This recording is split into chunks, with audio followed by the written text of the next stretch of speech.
The Little Prince ends with a quiet, gentle departure. The young hero leaves his heavy physical body behind and travels back to his star. The author of that book, Antoine de Saint-Exupéry, vanished on July 31st, 1944. There was no gentle departure. He disappeared during a combat mission over the Mediterranean Sea. At the time, Saint-Exupéry was 44 years old. He was flying high-speed, unarmed reconnaissance missions for the Free French Air Force, tracking troop movements ahead of the Allied invasion of southern France. For 54 years, his disappearance remained unsolved. Without a body or a crash site, the public embraced a poetic narrative. They assumed the author had simply followed his own character and flown away into the cosmos. In 1998, a fisherman operating a trawler off the coast of Marseille pulled up a solid piece of evidence. Caught in his nets was a silver identity bracelet. After cleaning off the marine calcification, the engraving revealed the names of Antoine de Saint-Exupéry and his wife, Consuelo. By 2004, marine archaeologists mapped a debris field 85 meters below the surface. They found the crushed remains of a Lockheed P-38 Lightning. The P-38 is a massive twin-engine fighter aircraft used during World War II for high-altitude photo reconnaissance. Inside the wreckage, investigators cleaned a piece of the left engine's turbocharger. Hand-engraved on the metal was the manufacturer's serial number, 2734L. Factory records confirmed that exact number belonged to Saint-Exupéry's assigned aircraft. The discovery of the aircraft grounded the myth. The beloved author did not float away into the stars. He died in a violent physical event that left a debris field stretched across a kilometer of the ocean floor, demanding a strict forensic explanation. The physical condition of that debris tells a specific story. The metal pieces were compressed into a very tight area. This indicates the aircraft did not try to glide to a landing. It hit the water at a near vertical angle, moving faster than 800 kilometers per hour, with the engines still producing power.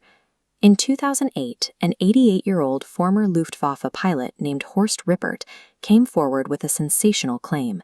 He told reporters he had spotted the P-38 flying lazily near Marseille, fired upon it, and watched his favorite author plummet into the sea.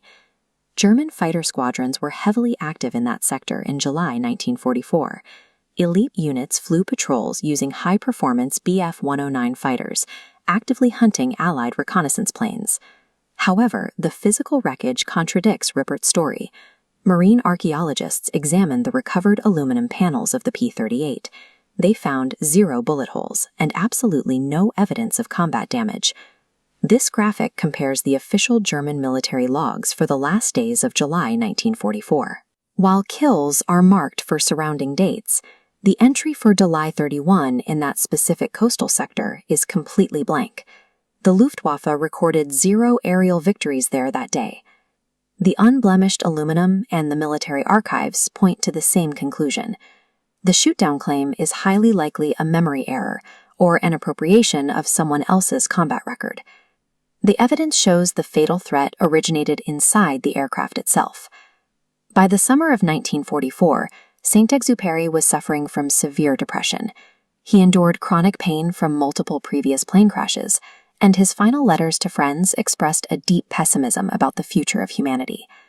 Despite his mental state, the forensic evidence works against the theory of intentional suicide. The aircraft's engines were running at high power at the moment of impact. Furthermore, electing to fly a grueling, freezing mission at the absolute limits of human endurance is a highly contradictory way to end one's own life. Investigators turned to the mechanical limitations of the Lockheed P-38 F-5B. This specific aircraft model was not equipped with a pressurized cabin to regulate the internal atmosphere. This cross-section diagram of the cockpit shows the severe environment at 30,000 feet. The air is freezing, and the pilot is completely dependent on a continuous flow from a mechanical oxygen line to survive. If a loose connection disrupts that flow, the pilot experiences hypoxia. Hypoxia is a condition of severe oxygen starvation in the brain. The pilot doesn't choke or gasp for air. Instead, they feel a sudden, peaceful euphoria before quietly losing consciousness. An unconscious, heavy pilot slumped forward onto the control yoke would push the nose of the plane down. As the heavy P-38 Lightning dives and rapidly accelerates, it hits a high-speed aerodynamic limit called a compressibility stall. This is a condition where shock waves disrupt the airflow over the wings, physically locking the flight controls and trapping the aircraft in a vertical plunge. The investigation reveals a quiet, biological failure. A 44-year-old man, weakened by past injuries, lost consciousness due to a faulty oxygen system, triggering an unrecoverable mechanical dive. In the final seconds of the flight, the 7-ton machine dropped like a stone.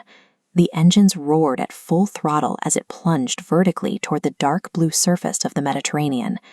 Inside the freezing, unpressurized cockpit, the pilot was likely completely unaware. He was heavily asleep, falling from the edge of the atmosphere inside a screaming block of cold aluminum and steel. Throughout his life, Saint-Exupéry expressed a deep fear of what he called the age of robots in calculation. He worried that machinery and war were stripping away human soul and connection. Ultimately, he was killed by the precise, cold mechanics he dreaded. The scientific reality of his death is brutally physical. Gravity and speed shattered his aircraft into pieces across the ocean floor. Yet this forensic conclusion echoes the exact sentiment he wrote for his little prince. "I cannot carry this body with me. It is too heavy.